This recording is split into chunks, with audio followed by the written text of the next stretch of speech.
अंदाजा आपको लग सकता है। और आज स्थिति क्या है कि जो अमेरिका की मूल प्रजा है, जिनको रेड इंडियंस कहते हैं, उनकी संख्या मात्र 65,000 रह गई है। 10 करोड़ लोगों को मौत के घाट उतारने वाले लोग आज हमको सिखाते हैं कि हिंदुस्तान में ह्यूमन राइट्स की स्थिति बहुत खराब है। जिनका इतिहास ही ह्यूमन राइट्स के वायलेशन पर टिका हुआ है, जिनकी पूरी की पूरी सभ्यता 10 करोड़ लोगों की लाश पर टिकी हुई है, जिनकी पूरी की पूरी तरक्की और विकास 10 करोड़ रेड इंडियनों के खून से लिखा गया है, ऐसे अमेरिका के लोग आज हमको कहते हैं कि हिंदुस्तान में साहब ह्यूमन राइट्स की बड़ी खराब स्थिति है, कश्मीर में, पंजाब में, वगैरह वगैरह। और जो काम मारने का, पीटने का, लोगों की हत्याएं करके सोना लूटने का, चांदी लूटने का काम कोलंबस और स्पेन के लोगों ने अमेरिका में किया, ठीक वही काम वास्को डिगामा ने 1498 में हिंदुस्तान में किया। ये वास्को डिगामा जब कालीकट में आया 20 मई 1498 को, तो कालीकट का राजा था उस समय झामोरीन। तो झामोरीन के राज्य में जब ये पहुंचा वास्को डिगामा, तो उसने कहा तो मैं तो आपका मेहमान हूं। और हिंदुस्तान के बारे में उसको कहीं से पता चल गया था कि इस देश में अतिथि देवो भव की परंपरा। तो झामोरीन ने, बेचारे ने, ये अतिथि है ऐसा मान के उसका स्वागत किया। वास्को डिगामा ने कहा कि मुझे आपके राज्य में रहने के लिए कुछ जगह चाहिए, आप मुझे रहने की इजाजत दे दो, परमिशन दे दो। झामोरीन बेचारा सीधा साधा आदमी था, उसने कालीकट में वास्को डिगामा को रहने की इजाजत दे दी। जिस वास्को डिगामा ने झामोरीन के राजा को अतिथि बनाया, उसका आतिथ्य ग्रहण किया, उसके यहां रहना शुरू किया, उसी झामोरीन की वास्को डिगामा ने हत्या कराई। और हत्या करा के खुद वास्को डिगामा कालीकट का मालिक बना।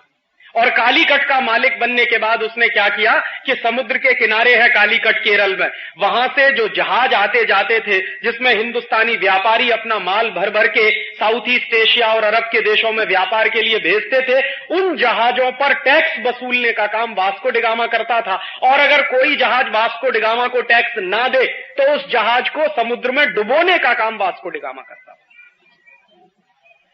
और वास्को डिगामा हिंदुस्तान आया पहली बार 1498 में, और यहां से जब लूट कर संपत्ति ले गया तो 7 जहाज भर के सोने की अशर्फियां थी।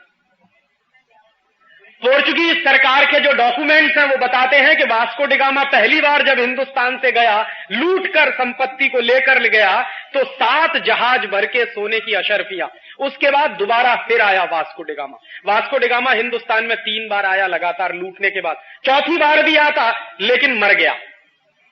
दूसरी बार आया तो हिंदुस्तान से लूट कर जो ले गया वो करीब 11 से 12 जहाज भर के सोने की अशर्फियां थी। और तीसरी बार आया और हिंदुस्तान से जो लूट कर ले गया वो 21 से 22 जहाज भर के सोने की अशर्फियां थी। इतना सोना चांदी लूट कर जब वास्को डिगामा यहां से ले गया तो पुर्तगाल के लोगों को पता चला कि हिंदुस्तान में तो बहुत संपत्ति है। और भारतवर्ष की संपत्ति के बारे में उन्होंने पहले भी कहीं पढ़ा था। उनको कहीं से यह टेक्स्ट मिल गया था कि भारत एक ऐसा देश है जहां पर महमूद गजनवी नाम का एक व्यक्ति आया, 17 साल बराबर आता रहा, लूटता रहा इस देश को, एक ही मंदिर को, सोमनाथ का मंदिर जो बिरावल में, उस सोमनाथ के मंदिर को महमूद गजनवी नाम का एक व्यक्ति एक वर्ष आया, अरबों खरबों की संपत्ति लेकर चला गया, दूसरे साल आया फिर अरबों खरबों की संपत्ति ले गया, तीसरे साल आया फिर लूट कर ले गया, और 17 साल बराबर वो आता रहा और लूट कर ले जाता रहा। तो वो टेक्स्ट भी उनको मिल गए थे कि एक एक मंदिर में इतनी संपत्ति, इतनी पूंजी है, इतना पैसा है भारतवर्ष में, तो चलो इस देश को लूटा जाए। और उस जमाने में एक जानकारी और दे दूं, ये यूरोप वाले और अमेरिका वाले जितना अपने आप को विकसित कहें, सच्चाई ये है कि 14वीं और 15वीं शताब्दी में दुनिया में सबसे ज्यादा गरीबी यूरोप के देशों में थी। खाने पीने को भी कुछ होता नहीं था। प्रकृति ने उनको हमारी तरह कुछ भी नहीं दिया, न उनके पास नेचुरल रिसोर्सेज हैं जितने हमारे पास हैं, न मौसम बहुत अच्छा है, न खेती बहुत अच्छी होती थी, और उद्योगों का तो प्रश्न ही नहीं उठता। 13वीं और 14वीं शताब्दी में तो यूरोप में कोई उद्योग नहीं होता था। तो उन लोगों का मूलतः जीविका का जो साधन था वो लुटेरेपन के काम से जीविका चलाते थे। चोरी करते थे, डकैती डालते थे, लूट डालते थे।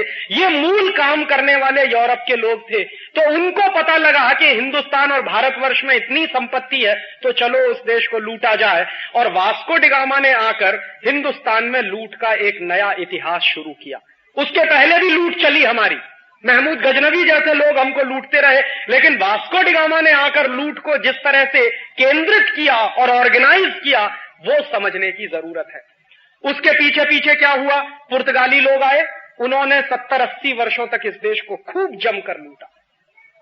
पुर्तगाली चले गए इस देश को लूटने के बाद, फिर उसके पीछे फ्रांसीसी आए, उन्होंने इस देश को खूब जमकर लूटा, 70-80 वर्ष उन्होंने भी लूटा।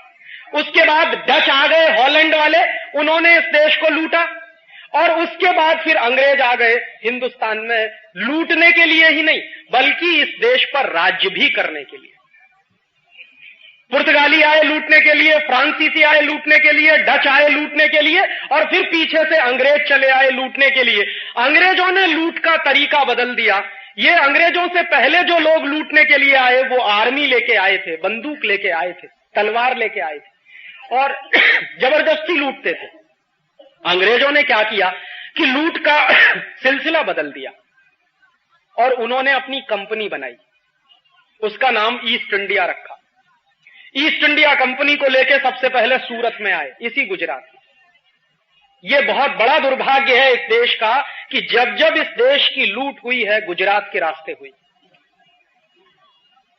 जितने लोग इस देश को लूटने के लिए आए बाहर से, वो गुजरात के रास्ते घुसे इस देश में। इसको समझिए क्यों? क्योंकि गुजरात में संपत्ति बहुत थी और आज भी है।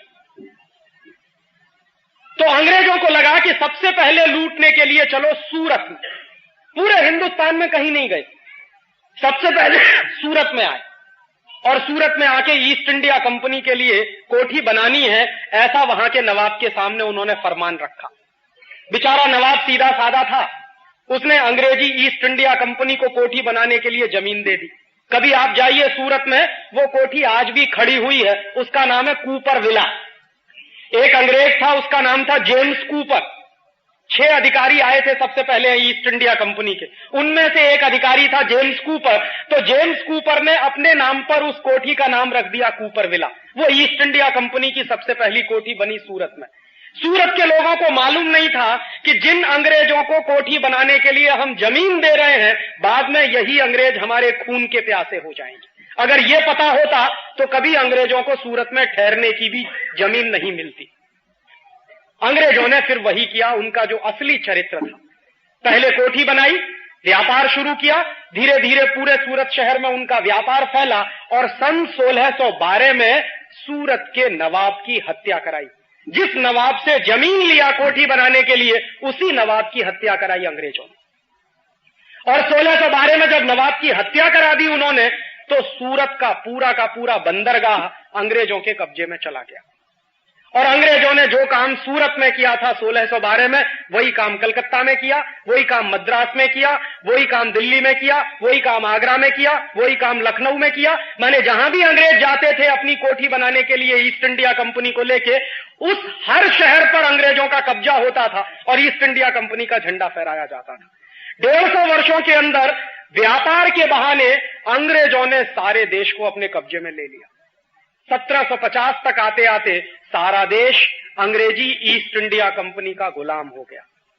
किसी को नहीं मालूम था कि जिस ईस्ट इंडिया कंपनी को हम व्यापार के लिए छूट दे रहे हैं, जिन अंग्रेजों को हम व्यापार के लिए जमीन दे रहे हैं, जिन अंग्रेजों को व्यापार के लिए हिंदुस्तान में हम बुला के ला रहे हैं, वही अंग्रेज इस देश के मालिक हो जाएंगे, ऐसा किसी को अंदाजा नहीं था। अगर ये अंदाजा होता तो शायद कभी उनको छूट न मिलती। लेकिन 1750 में ये अंदाजा हुआ, और अंदाजा हुआ एक व्यक्ति को, उसका नाम था सिराजुद्दौला। बंगाल का नवाब था। तो बंगाल का नवाब था सिराजुद्दौला, उसको यह अंदाजा हो गया कि अंग्रेज इस देश में व्यापार करने नहीं आए हैं, इस देश को गुलाम बनाने आए हैं, इस देश को लूटने के लिए आए हैं, क्योंकि इस देश में संपत्ति बहुत है, क्योंकि इस देश में पैसा बहुत है। तो सिराजुद्दौला ने फैसला किया कि अंग्रेजों के खिलाफ कोई बड़ी लड़ाई लड़नी पड़ेगी, और उस बड़ी लड़ाई को लड़ने के लिए सिराजुद्दौला ने युद्ध किया अंग्रेजों के खिलाफ। इतिहास की चौपड़ी में आपने पढ़ा होगा, प्लासी का युद्ध हुआ 1757 में। लेकिन इस युद्ध की एक खास बात है जो मैं आपको याद दिलाना चाहता हूं, आज के समय में भी वो बहुत महत्वपूर्ण है। 1757 में जब प्लासी का युद्ध हुआ, मैं बचपन में जब विद्यार्थी था, कक्षा 9 में पढ़ता था मैं, तो मैं मेरे